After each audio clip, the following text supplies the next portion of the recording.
A senhora trabalha aqui no CRAS, né? Sim, senhor. Tinha como conferir o meu pagamento do Bolsa Família desse mês? O que foi que teve de errado? Eu acho que teve um erro aí.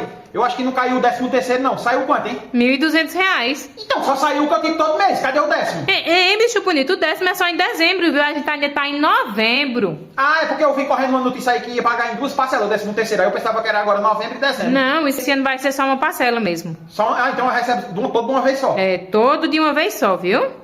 Ah, então tá certinho, né? Tá certinho. É reclamando de barriga cheia, né, inseto ruim? A senhora tá falando que eu tô reclamando de quê? De barriga cheia, tirando R$ 1.200 e ainda vem atrás de uma mixaria. Tá incomodada?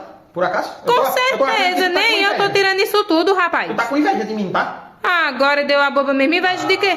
Tá com inveja, eu tô vendo nos teus olhos. Agora deu bom mesmo. Eu tô vendo a inveja. A inveja a pessoa percebe. Olha os sinais, ó. Pronto, Quando a pessoa- mês que vem não se preocupe não que vai cair, viu? Seu 13º do Olha, Bolsa no tom da Família. tua voz, eu sinto a inveja. No tom da tua voz.